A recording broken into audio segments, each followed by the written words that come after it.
get started while this gets set up. I guess I'll start with a question though.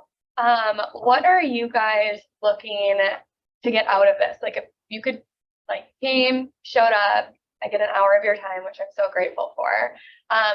Anyone willing to share like a nugget they're looking to take away from this?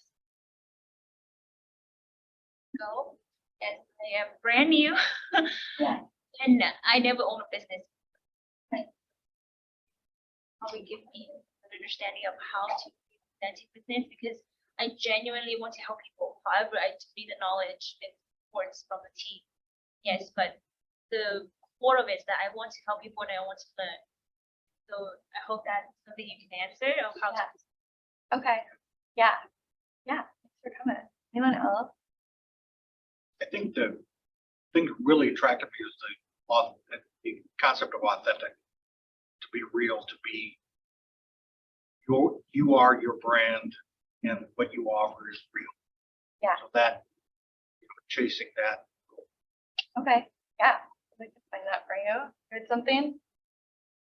Just knowing you and how you run your business, and it's why you're successful. It's because you are yourself, and that's how I want to run my business.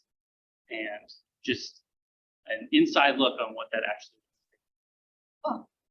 Cool. Well, I hope I can answer some of those. And if you guys have questions after, I like to say my DMs are always open. So email, text, social media. I'm happy to answer questions. I always there's people before that have helped me, and if I can be a resource in any capacity to anyone else out there, I'm happy to do so. So get to the next slide. What we're going to cover today is really just how I've built a business around my life that I'm already living. So there's a ton of different ways that you can lead gen, right? And for me, I have so much fun in this industry because it's really been built around things I'm already doing, or I'm doing more things I love, and business follows for me. So we'll cover who I am and how I am running my business. It's kind of a little bit of a workshop, so we'll be looking at how to define your identity and your business identity. Sometimes they can be similar, they can be different too and have overlapping things, but really getting clear on what is that identity, who's your ideal client, and where you can find them, and then just a really collaborative chit chat afterwards. So we'll cover. Okay, so who am I? So I'm a realtor. I'm looking to sell 66 homes this year by myself with my amazing support staff, Abby. And I am going into my 5th year come April. And so, nothing's built overnight. But what I found is that when I really like the stuff I'm doing, my business has kind of exploded. So I always, when I'm listening to things, like to hear the credibility of who's speaking. So how my business got started was in 2019. I stepped off. I was an admin in 2018. And in 2019, I created Paige Gibson Homes. I sold 10 homes solely based off open houses. Two of those clients I'm still in touch with, and the rest felt pretty transactional for me. They were people who were really quick, ready. They had raised their hands and they were a great business that first year. But creating that relationship for me from that was harder. But the people I'm still in touch with, they were in an open house and they wound up buying the house from me that day. But they were so cool. And I literally was like, you guys are so cool. Can I work with you? And just asked on the spot because I just felt like I wanted to be friends with them. So did 10 my first year, did 30 my next year, did 42 the following year, and then dropped back down to 30 when I hit a ceiling. And then this year looking to double. So that's a little bit about my business. I like to say I'm an event curator. I'm in that phase of life where everyone's getting married, everyone's having baby showers, bridal showers, bachelorettes. I'm going to 9 weddings this year.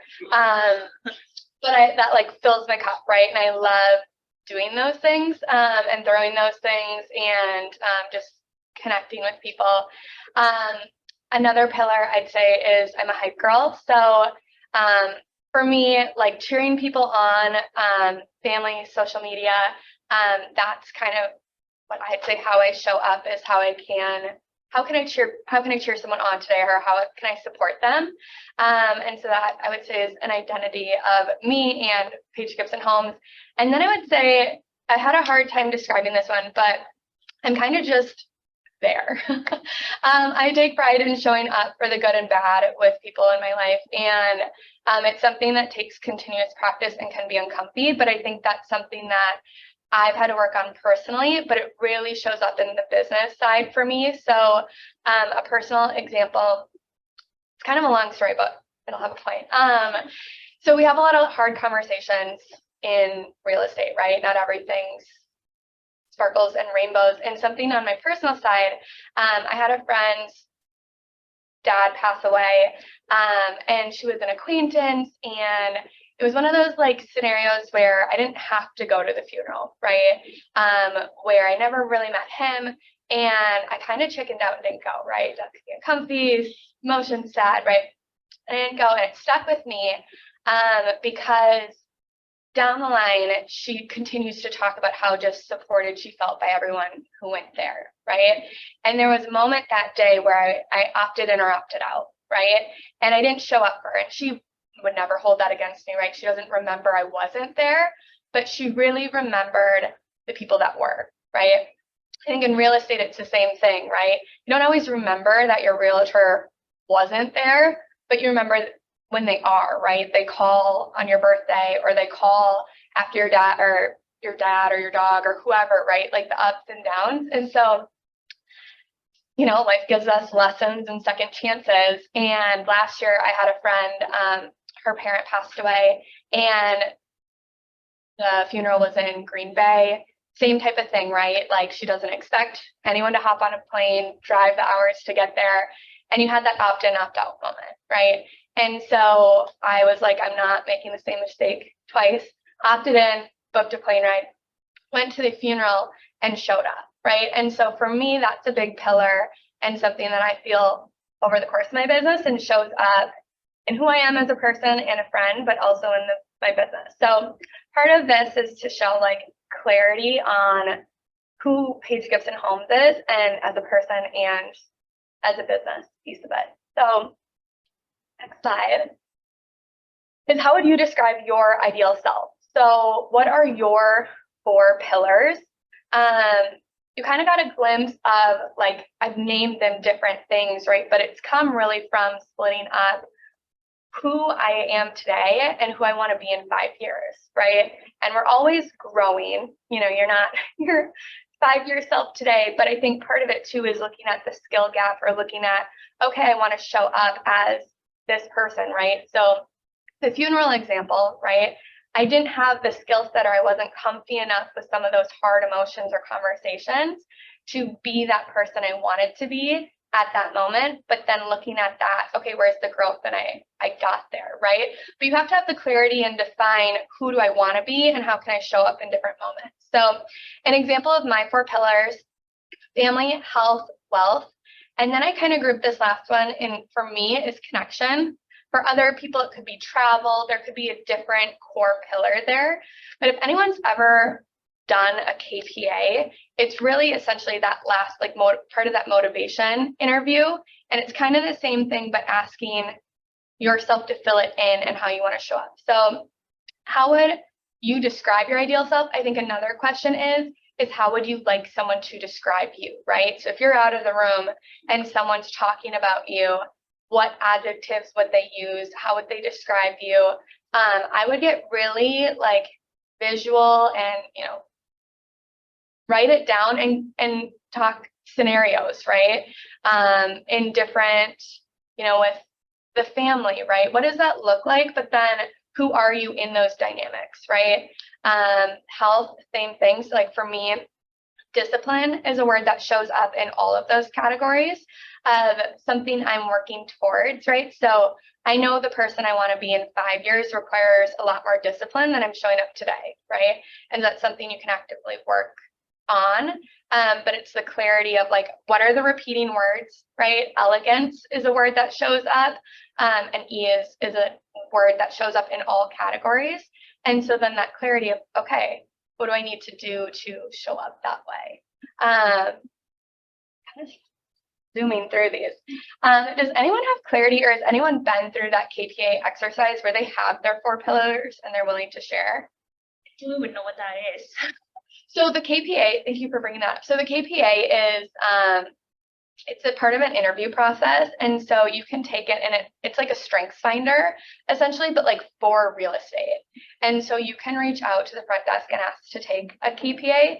It's really cool because what Keller Williams has done is, taken the top, whatever agents and admin and whatever all of the people of real estate, right? They've had them take the test. And then they've combined and been like, okay, the range here and where do you fall on, different strengths that go into real estate. And there's so many different ways to do the business. It's not an end all be all, right? So if you take the KPA and it gives you different answers, it's just interesting to say, okay, here are my strengths. And then how do I run my business according? So you can also do it with like a job match. And my KPA has an accountant as like the least fit for me, and no one who knows me is surprised because I don't love that part of owning a business, right? And so then you look at it and you're like, okay, how can I have, fill those opportunities, let's call them, right, for other people to step in and help guide me in that. So I know I need a really strong accounting team because that just doesn't interest me. But yeah, the KPA is kind of like a strength finders for real estate. So, but I would actually reach out to like Luke or Trish also to have them run a KPA on you because they ask really in-depth questions. So if have a hard time being introspective, that process asks really pointed questions to help kind of draw some of this out, right? And at the end of it, you do, it's a life motivation interview, and you'll pull some of this out of there. So you create the 4 pillars, and then you start filling them in, and they'll ask questions of like, okay, where do you see yourself in this category and you start building that out. And then, what we can talk about too is like, for some people, travel is a pillar, right? And so then some of the questions around that's an easy because it's so visual, right? You're like, how do you want to travel, right? Do you want to sit business class? Do you want to sit first class? Like, what does that experience want to look like for you, right? Do you want to be backpacking a jungle or whatever, right? Well, obviously then travel plays into wealth, right? And it affects all of the different categories. So it helps you find clarity again on what you want your life to look like, and then who you are to be living that life. And then it ties back into the business side. Thank you very much for clarifying that. Yeah. Okay, so again, first time teaching this, so I'm a little all over, but where do you spend your time? So like looking at, okay, if you're really like, if you run through the last one of how would you describe your ideal self and who you are today and who you want to be in 5 years is pretty aligned, right? You don't have these huge gaps, which is okay if you do, right? And then you can make adjustments for spending your time. But if you're pretty aligned there, you can say, where do I already spend my time? I'm going to pick on Ben in the back there, but you spend a lot of time at the gym, right? But you coach your alchemy, right? And so naturally, a lot of your clients, make an assumption, come from alchemy, right? And so for Ben in this scenario, I'm assuming his ideal self, right, is fit, is healthy, and that's a core pillar for him. And he spends a lot of time at the gym, and he's a coach. And so people kind of already see him as that guide for their fitness journey. It's not a huge leap for them to say, you'd be a really great guide as a realtor as well, because I've already granted you this trust and expertise in one category, and therefore now you kind of get this extended trust for a different category. So doing a brainstorming of where do you spend a lot of your time already, right? If you have kids, are you spending a lot of time at their sporting events? Are you doing PTO? Are you, gosh, if you're, I'm an extrovert, so I'm talking about all the different ways, but if you are like a couch person, I like to call them couch person, like loves movies, love watching sporting events from your couch, can you do that with someone with you, right? Can you bring people in or, create a discussion around different movies? Or I have a friend who goes to the movie theaters and like is a huge movie fanatic. And then he hosts a Grammy party because he loves talking about movies and who went. So where can you take, where can you not have to change or uproot your life, but then kind of find people that are already there. I do have a slide that's not in here that has a list of all the different people we already know. I think I'm jumping ahead for myself, but I'm going to open it up. Where are places with people in the room or on Zoom where you're already spending time that you're not tapping into and like really connecting with the people already there? In the mornings, I work actually in the schools, so just with the child care program. And I wanted to get more involved because my kids are in school, elementary, 3rd grade. But I feel like I'm probably not tapping into it as much as I could because I'm more away from the drop-off area. So what does your contact look like? So if you park your car, do you check in? Like, who are you interacting with throughout the time there? So, I mean, mainly it's my coworkers would be, and then, once school actually starts, then it starts getting busier, but everyone's kind of busy and passing through the hallways and then the teacher, it's getting to know the teachers, the other staff too. And then I'm kind of out the door. Do you think you could show up like 15 minutes earlier and just create time for like one-on-one conversation to get to know other people or teachers, or is there opportunity there? Yeah, staying after would be more staying after to kind of those who are in the hallway still. Yeah. Because if you think about, I think we forget about who already knows us, right? So while you move through today, everyone's busy, right? But you're the same person and people rely on like predictability. I'll use the gym example again, but if you go to a large gym and there are so many people you never speak to, but you kind of count on them being there at whenever you work out, right? So I work out at 7 a.m. and I notice the same people, right? And then when they're not there, it's like, that's kind of weird, right? And so I think we don't realize how many people know us or know of us, and there's an opportunity there to have a conversation and introduce ourselves and kind of start building that out. So I would take a look at that and say, okay, how many people am I interacting with? Like in my head, I don't know how the check-in process goes, but like, let's say there's an admin staff that you check in with every day, right? Having a conversation and getting to know when's their birthday, or, are they married? Do they have kids, or what's their story? I think the more we can take pause and just get to know someone, then you become like a real person to them and not just like a quick. Yeah. And I think with teachers, there's a huge opportunity for that too, right? And then again, they trust you in one area, and then there's opportunity. Okay, now I'm this person. Oh, and I wear another hat. I'm a realtor. And then who do they know that they can start? But it starts with that relationship, right? So kind of, and that's like with anything, right? So like your coffee shop, I think part of this is where do you spend your time and where do you spend it routinely, right? So people know who you are in different settings, but then actually striking that conversation to introduce yourself and put a name to your coffee order, right? And then starting those conversations. Or if you work from a coffee shop all the time and you see other people always working for the coffee shop, taking the time to introduce yourself, right? So it's building something in the places you already are, and there's opportunities, just looking for the opportunities everywhere we go. Go to the next one. So the other thing though is like, who is your ideal client, right? Because some of the spaces we might be spending in, maybe they're not our ideal client, or we don't know what that person looks like to us, right?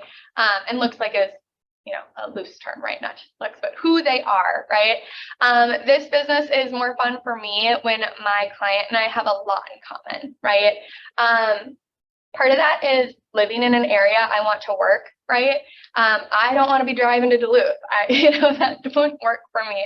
I work all over the metro, but I was chatting with Jean the other day, I tend to refer all my Coon Rapids and North Metro business out because that feels like a really long drive for me, right? And it's the same drive as it is to Lakeville, but like the stoplights and everything. And I don't show up as my best self when I take that drive. And so it's better for me to refer that out. And so I'm taking on business where I know I'm showing up as my best self, and then clients are getting a great experience also. So looking in, I also work with a lot of first, so I should take a step back. All of my business comes from Instagram, word of mouth, sphere, and referral. I'm at a 100% rate right now for that this year. And so a lot of people tend to be my own age, right? Or a parent of someone that I've already worked with. So just getting clear on what does that look like for you.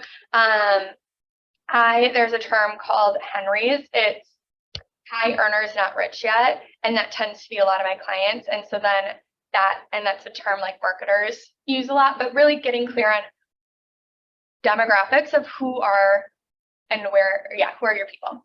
Values, for me, it's like same as yours, ideally, right? It allows you to show up authentically and talk to your people and be there. Sometimes they're going through the same things as you, but you can just have that relatability. We have to get clear on what your values are. I think that's kind of the theme of this, is like encouraging introspective to write down, what are my values? For me, honesty is a huge one. I expect myself to be honest to my clients, and I expect that from them too, right? And there are little ways that creates trust for me. We all need our clients to trust us. But I'll call that out, right, in a conversation if I feel like that's not there. It might be better working with someone else, right? If our values aren't aligned. And for me, then that provides a better working experience for me and the other person. And sometimes I can refer that out too. Hobbies, where can you catch clients on the weekend? What do they do in their free time? Where is your ideal client spending time, right? Is your ideal client, someone with kids in sports like you, and they're also at a hockey rink on the weekend? And so then, when you're dropping your kid off at the hockey rink, maybe you should network with the other parents there, because that's who your ideal client is. Are they going to certain restaurants? Do they live in a certain area? I think it's, fleshing that out so then you can also show up there or put yourself in opportunities to meet them. And then price point, what types of homes do you love showing that well, you are good at showing, and what level you can relate to? When I first got into the business, right, I was 23 and walking $1 million house, I would have loved to sell $1 million house. That didn't feel authentic to me, right? I couldn't relate to that, and I didn't know that product very well. And so and I know that better now, but I've walked a lot of homes since. So preview the homes that you want to be selling and know that product really well. So again, you're putting yourself in that place to be there. So if you want to be selling starter homes in St. Louis Park, know a 1940s home inside and out. What does that layout feel like? What can people expect in that type of home? And that goes for anything. Has anyone done exercises like this and fleshed out their ideal client? Share anything about your ideal client?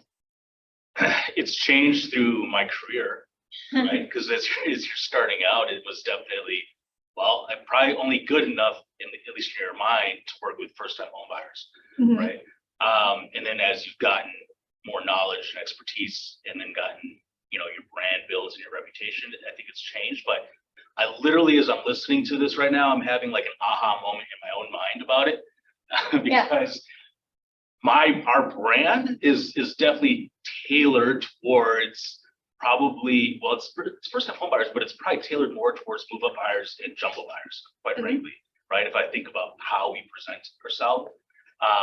But I'm thinking to myself, I probably need to switch that a little bit more towards first-time home buyers, because eventually first-time home buyers are going to be move-up buyers and maybe jumbo buyers, right? Mhm. If I'm branding myself to just, like a certain purchase price and on up, and I haven't worked with them already, they already own, they probably already have that lender, right? So I'm thinking to myself, I'm probably going after a demographic that's a lot harder for me to get at this point, because they've already done deals without me. Yeah, I would say, well, a lot of like things. I would say there's a little bit limiting belief there, right? There is. What relationship do they have relationships with their lenders, right? So any move up buyer, Yeah. not all the time, right? But I would say, what do you enjoy doing? You don't have to go after a first time home buyer. And what type of first time home buyer, if that is the case, right? Yeah. There are first time home buyers who are buying a $100,000 condo, and there are first time home buyers who are buying a 550, and anywhere in between and beyond, right? And so even getting clear on like, okay, first time home buyer, but diving in and saying what type of first time home buyer, right? And what do you like doing? If you like move up buyers because that's the phase of life you're in or can relate to, or that's where you're getting referrals in, then maybe the gem is there, right? Sure. Yeah, thank you for sharing. That's good. Yeah, it's evolving. Yeah, well, I think that's true. Like I've seen that in my own kind of space, as well as I've, I've gotten really passionate about helping people's parents, right? Because as my parents get older, I start to see, wow, they haven't touched their will in 7 years, right? And but that came from my own experience, right? Where I wrote my will at 26 and that felt really weird, but like everyone should do it, clean out that junk drawer, right? And that's part of just having that, that emergency box organized. But then I chatted with my parents about it and they were like, oh yeah, like we should really do that, right? And then I was like, okay, well, if I think my parents are organized and they haven't touched it in a while, I bet a lot of my friends' parents don't have that like emergency box of life organized either. And how can I connect with real estate attorneys to become of value, come of serving people, but through experiences I'm already going through, right? And so I think too, that's part of that authentic place of like, what gives us credibility is like, we're also walking the same path too, right? So yeah, that was a little nugget. You're doing fine. Yeah. Okay, so go to the next. How can you meet your future clients where they already are? So again, opening it up, is anyone getting ideas of where they're maybe not going, but like could wind up going and adding that to their stop or hanging out in spaces more that they're not there yet? Yeah, so I have a reading goal where I try to read 100 books every year. And so one of the things I'm trying to do this year is like actually go to bookstores and be working through that and working in real estate, but then also just reading my books. So kind of going back to the hobbies thing, meeting people that are already there. Yeah, is reading like a solo thing for you currently? It is a solo thing. One of my 135s is trying to expand on that and joining book clubs to be more social, trying to meet people by doing it. Yeah. Like coffee shops, bookstores, like commenting, like if someone has a book in their hand, being like, oh my gosh, tell me about that book. Yeah. Right? Because you might have already read it. Exactly, yeah. 100 books in a year is great. That's exciting. Yeah.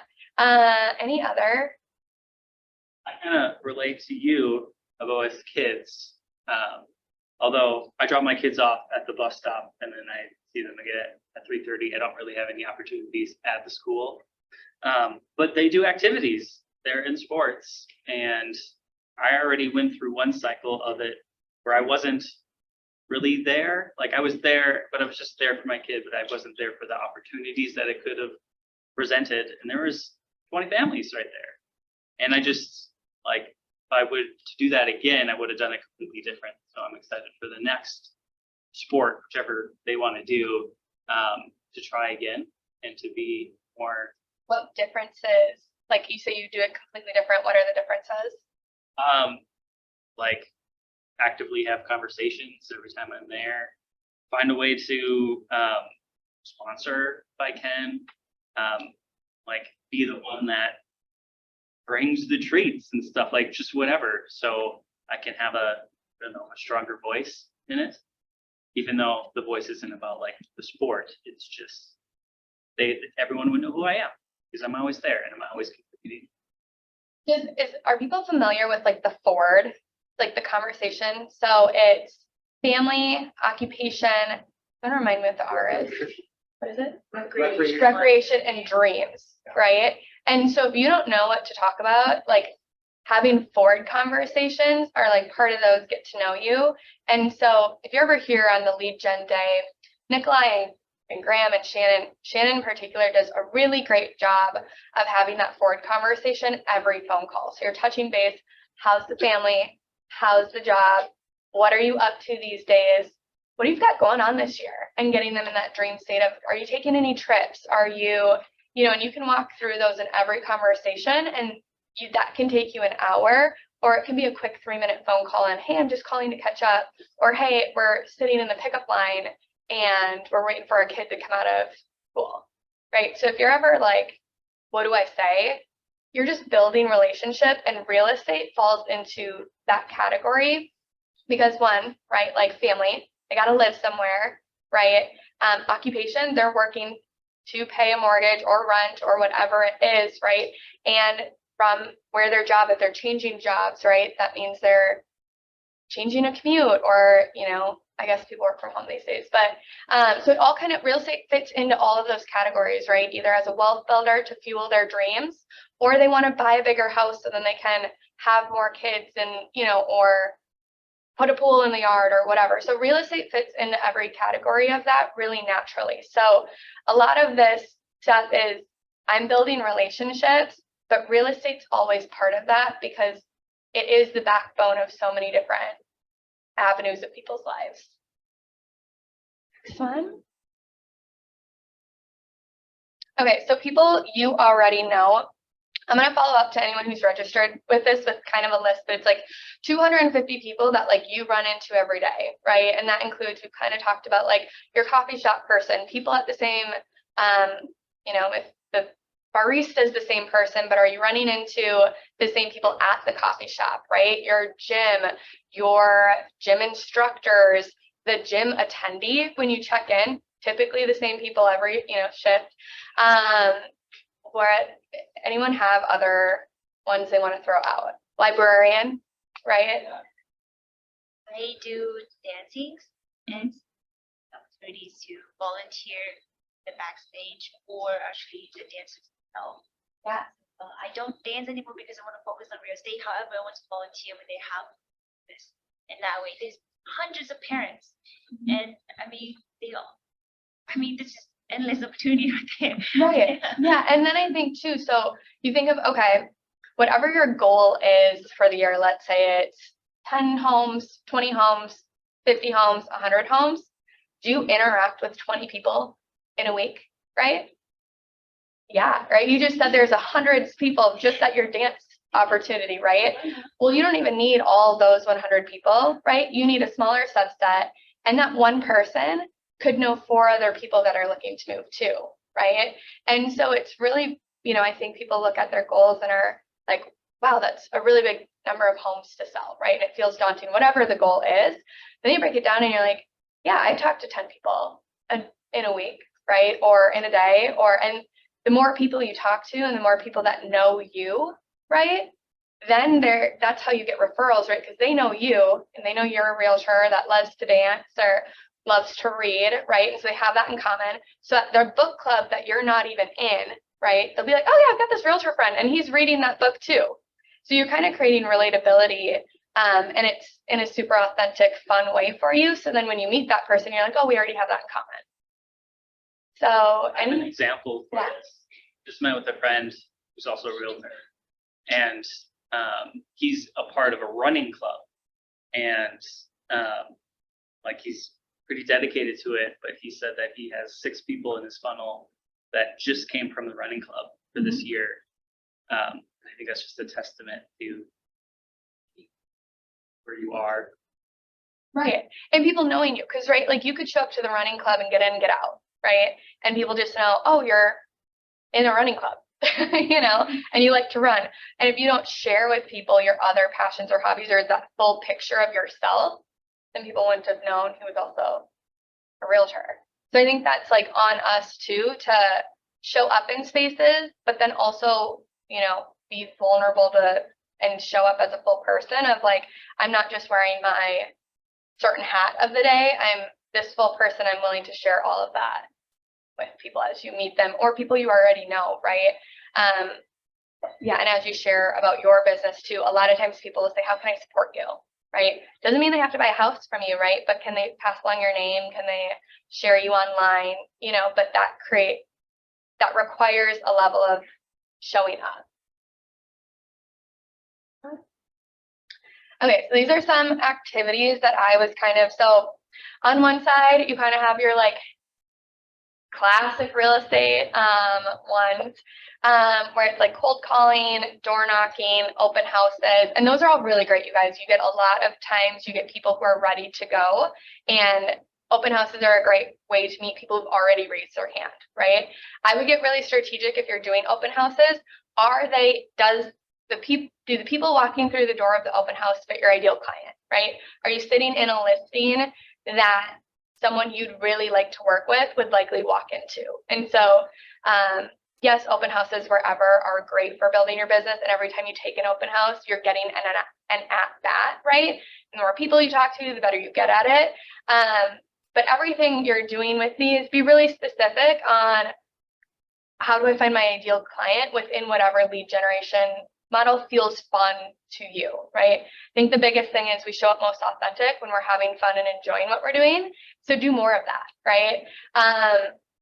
I like social media personally. It falls into my hype girl bucket of people post online because they want people to see it. And I am more than happy to say congratulations, good for you, and cheer them on from the sidelines. And it fills my bucket, right? So for me, social media feels really rewarding and feels really authentic in that capacity. I have friends who don't have Instagram because they don't feel that way with it, right? They feel a little bit more of the like not fun sides of it, where they just feel like they're being pushed products or they're being pushed comparison or whatever. Use your discretion, right? Like in that case, right? Her being on social media isn't soul filling, and so she doesn't go on it. Events for me are a really strong lead generation. I've gotten to the point where I always say more the merrier. So I have clients bring their friends because, again, if they're my ideal client, I'll probably like their friends. And I've coached them well enough where my last holiday event, my clients brought me $1 million in business through other people. And we signed or had a consult the next day. But it takes coaching, right? Like more the merrier. My clients trusting that they can bring their friend and it'll, you know, be a good fit and a good introduction. And that the event would be fun, right? So if you're doing events, throwing events that would you attend? Like if you're getting an hour of their time, what is that going to be a good value exchange? Door knocking. I think it's a great way if you like meeting strangers and chatting with people, and if you can get really good at getting people feel comfortable with you right off the bat, right? And again, that takes a little bit of vulnerability on your end to make that relationship quick. But I think door knocking and open houses kind of fall in the same skill set. And so if you're good at open houses, you're probably good at door knocking. It just takes a little bit more confidence because you're going to the home versus them coming to you. But be strategic of, are you knocking on, I mean, obviously you don't know the person's personality, but are you putting yourself in places where that would be your ideal home to sell, right? So you're being strategic with door knocking also. What do I have? If you really love your neighborhood and you're really passionate about where you live, right, that's going to show to other people. Do you have someone who runs your neighborhood directory? So as people move in and out, who's updating that, right?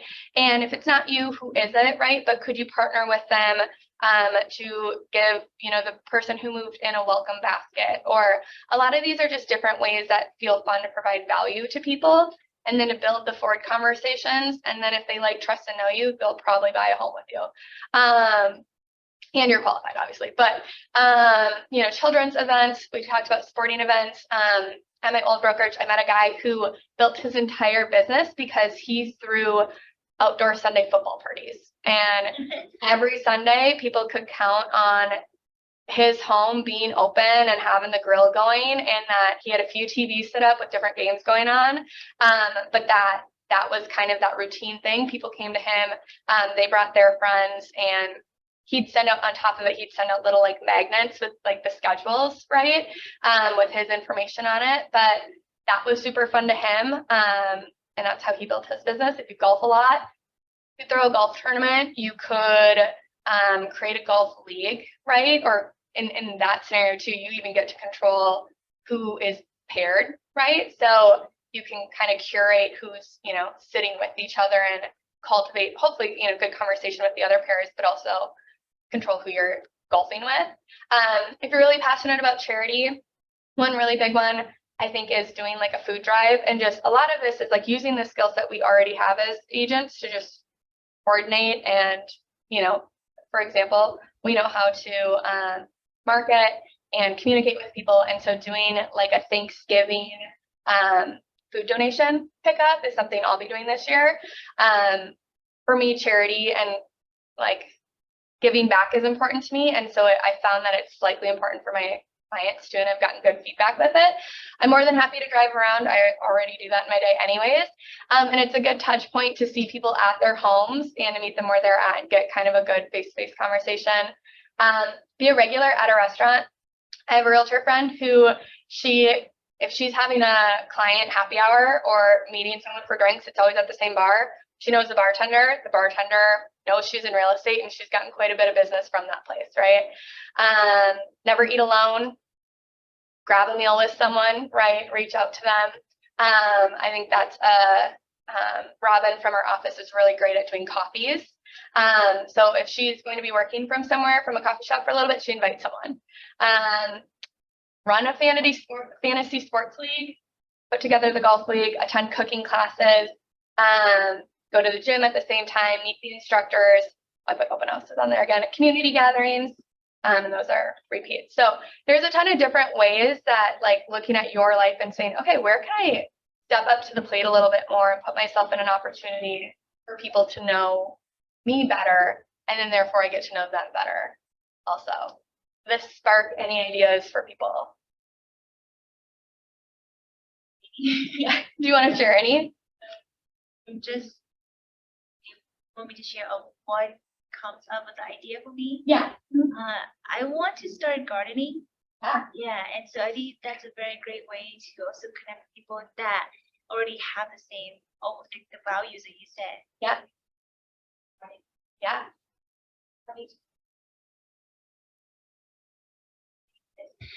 Besides doing real estate, the way I want to give back is like wellness coaching or transpersonal coaching. I feel that many of us sometimes we suffer in mentally, but we don't show that, right? Mm-hmm. And how do I give back by allowing a safe space for them to open up, to be authentic, and share how they truly feel. Yeah. The way of I want my real estate and also coaching like that somehow together. So I feel like when you step into and you start your business starts getting rolling, you'll feel like you are a coach naturally. So I was chatting with an agent out of our office, and her client was getting cold feet, right? They bought the home, the inspection went fine, but they had the cold feet, right? Every time we make a big leap of faith, right, our nervous system kind of is like, goes through this, right? You're spending the most amount of money you've probably ever spent before, and you're doing something new and uncertain, right? And so you get to coach your clients through those moments and say, okay, is there a real threat here? Or are we just doing something we've never done before, right? And I think, you get, when your clients trust you, they tell you information like, I'm sure a lot of people in the room have had a client tell them they're pregnant before anyone else in the family knows because it's pertinent to the home search, right? And that's a really exciting piece of, to know. And so you get a front row seat to someone's life, and how you hold that is, up to us. But for me, obviously that's my favorite part of the job. Like, I always feel so humbled to be able to see and experience people doing things that are really scary, right? It being their first kid, like, that's a scary process. And now they're going to go buy a house, and that's a whole nother thing. And you do get to be a guide and a coach, but when you're working with people that you already kind of have rapport with, because there's that natural trust because you are like each other, it's easier, right? And then you get to share your experience back with too, right? Like here's, when I've been through this, or I get what you mean because I've been through that also. So yeah. What percentage would you say that you document and then share posts when you're doing any of this on social? So the way my social media works is I have 2 accounts. For me, that felt really good. I have a business and a personal. I cross share some, but to me, I never wanted my identity to solely be a realtor, right? I think I could decide I didn't want to be a realtor anymore. And then what do you do if that's your sole identity? So for me, they've always been separate. And so it's kind of a mix, right? I share a lot. I really enjoy social media. It works for me, like the aesthetic and the whole thing. Love it. And so I share a lot on my personal, like when I'm doing fun things, when I'm traveling, when I'm, at the weddings and the bachelorettes. And then on my personal, I share more professional stuff. And so I think it's a mix, but I'm kind of always posting, of things that inspire me. And that, then inspire others. And if people are reacting or, I do a lot in my Instagram DMs where, someone that gets engaged, right? And I'm messaging them, congrats, like, how did it happen? And I'm like asking for more information than just like, yay, and not like, no one's weirded out by like, oh my gosh, someone gave me a compliment or was nice to me. Like, no one's weirded out by that. Or if they are, that's their own problem, right? And so to answer your question, how much am I posting? I think when I first started, I would say open houses. I was posting all the time in open houses because it kind of curated, okay, people are seeing me at these homes, that's their ideal home. And so then they're passing that credibility from like, oh, Paige sits in, these homes that I want to live in one day. So yeah, she'll probably be a good fit to buy that type of home with, right? Actually, it's like a great example of I'm partnering with a builder and going to sit in his open house hours during the parade. He's not on the parade, but I'll work from there.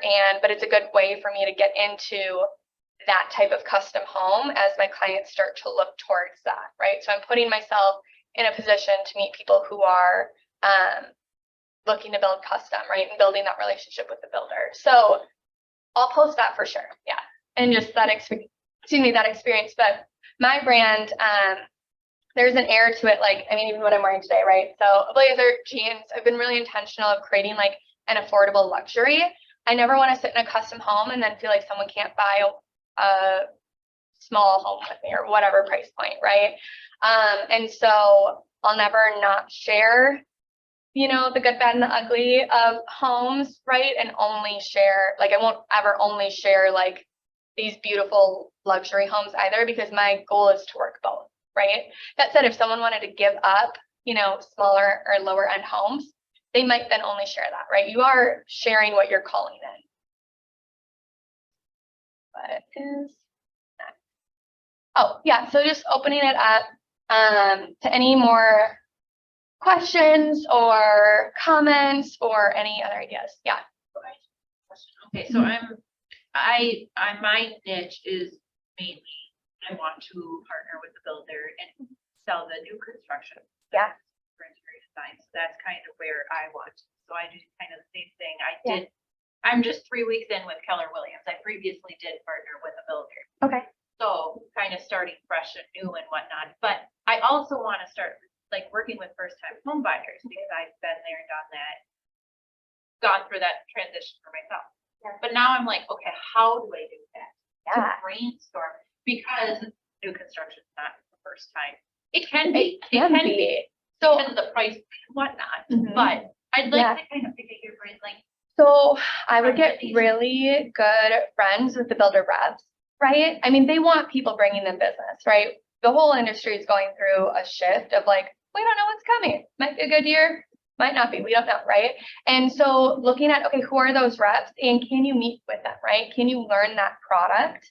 And it's not about them necessarily referring you business, because like are coming in, they'll serve them. But I sat down, gosh, with Robert Thomas, their villas, right? They've got 2 great reps there. They reached out because they know I sell occasionally in that Chaska new construction area. And so sitting down with reps and being like, okay, like what are all the products and what does your process look like? And knowing what each builder's process looks like, right? So then you know new construction, right? So when someone comes to you, you're like, yeah, and here are the pros and cons for each builder, right? And I always tell my client, like, you know, with builders, sometimes it's location based. You can't pick your builder. If you want this lot, that's who's tied to it.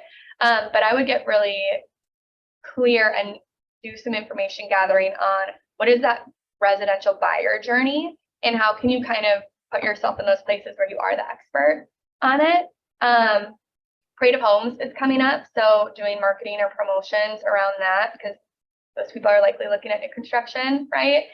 You could take people and, you know, this is a little bit cheesy, but someone at my old brokerage used to rent out a big bus and like do Parade of Homes tours where it would be like a busload and they'd do mimosas and coffee and then they'd go sell the new homes, right? So then you're getting people who like interior design, like new construction, maybe might buy it one day, but it's a fun Sunday and a party bus, gosh, costs like $130 an hour.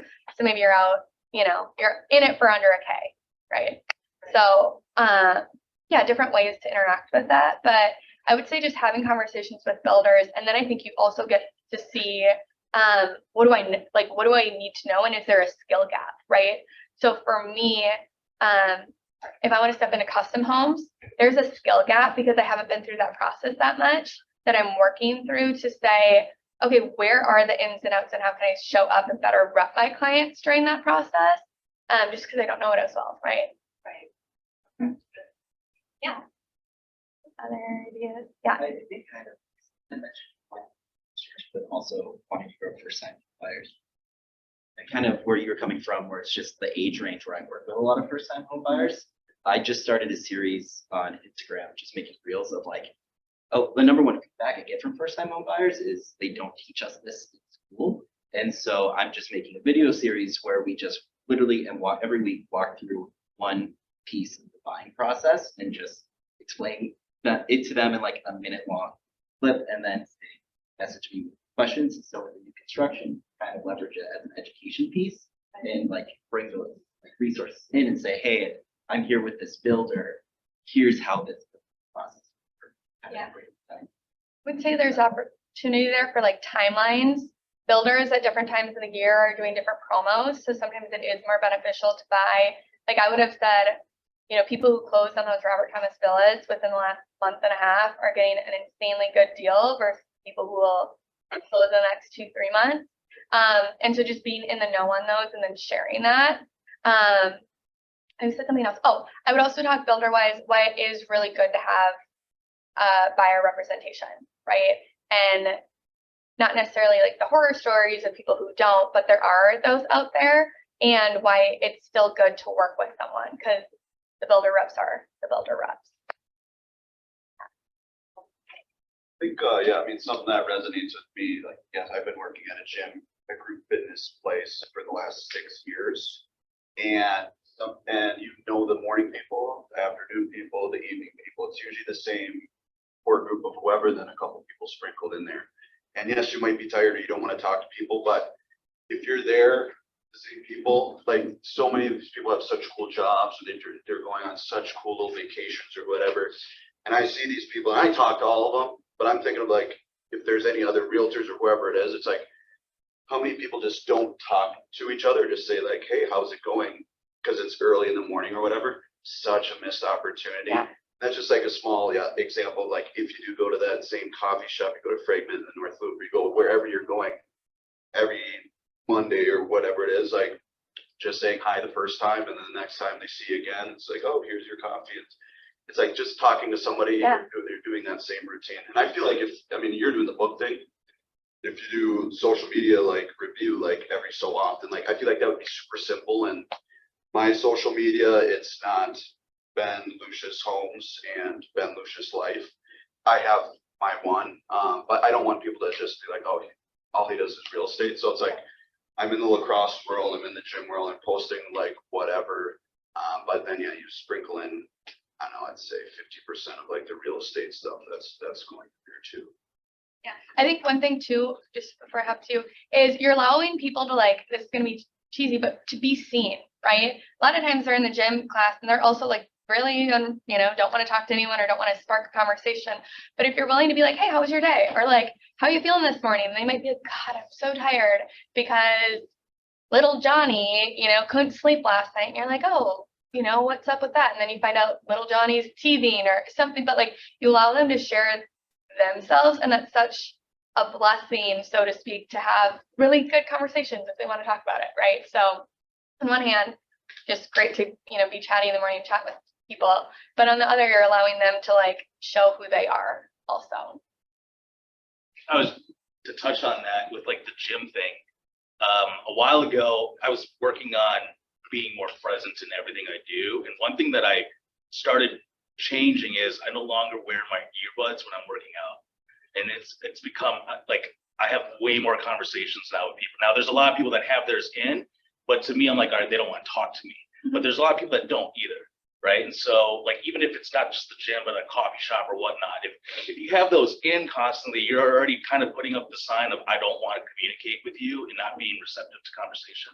So just like being mindful of not having those in as much. Yeah. It opens up a lot more possibilities. And looking for it, right? So like Yeah. you're being aware of other people's cues too. And like that said, you guys don't have to have conversations everywhere you go, right? Like the gym might be a sacred place for some of you where you're like, I'm coming in, I'm checking out, this is my self-care time, and I actually don't want to do business here, but you're making that intentional choice, right? But yeah, then like you're looking at other people too of who's open to conversation. If I'm on the cardio, like on a treadmill or something, yeah, I'll put them in because I'm not talking to anyone. Yeah. But if I'm out and about lifting, or in the sauna or whatever it is, like I'm not wearing.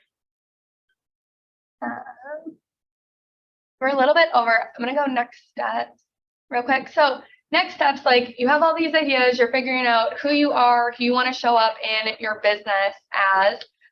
Start tracking where it came from. This has been huge. This is my first year doing it, and it's been wild and really validating of where I am showing up is bringing me business and how I'm showing up is resonating with people. But before I just kind of felt that, now I know that, right? So track where it's coming from, where your appointment's coming from, what your conversion rate looks like on those. You might find, yeah, I get appointments from my coffee shop, but they never really convert. Maybe try a new coffee shop. If you're getting appointments, you're clearly good at having those conversations. Maybe a new coffee shop, people you convert more. I don't know. But there's knowledge and information in the data, and you have to track it. And then when you see the things that are working, do more of that. You really only need 3 to 4 lead gen systems to run a big business. And anything more than that tends to be, shiny objects that you're distracted by. Build a business, keep it simple with 3 to 4 lead gens that you enjoy doing. So then you'll do more with that. And then, the last one I didn't change. That was the templated one. So that is it. You can go to the next one, where you can find me. Instagram's always a good place. But also my email, my phone number are there. And then Abby's email is there as well. If you guys have any questions or want to chat more about this stuff or like need to bounce ideas off me, yeah, I'm open to it. People help me all the time and I'm happy to return the favor. Yeah. Thank you. Any other questions for people in the room? I think I did have a question about like your pillars. Yeah. Are those something, oh wait, actually it was, sorry, I'm trying to look through my notes. If people want to leave us, we do 4 questions, you're welcome to. But Where's my question? I wrote, there it is. For your values, like, within like who's your ideal client and like figuring out your values. Yeah. Is this like your values that you have like for your business or like for like? Kind of like everything, right? Like I value travel, so I get along really well when people talk about their trips and like to travel. I love a good dinner party, so like when we can talk about that kind of stuff, or like, you know, I love a good party in general and the aesthetic and the hype of it. So values doesn't have to be that like honesty, responsibility, like write those down too. But then what are just like daily things you value, right? Like you value a good cup of coffee, right? You love the way espresso is made and you know the ins and outs of that, right? You value that process. Write it down, right? Then you might get along with someone in the espresso line as you buy your pods, right? Or so I think just getting really clear on the whole thing. I think real estate's so holistic, right? Because we put our realtor hat on, but we're wearing so many other hats at the same time. And so writing that down and just finding clarity on what you value as a full big question. Yeah. All right, thanks guys. Thank you. You.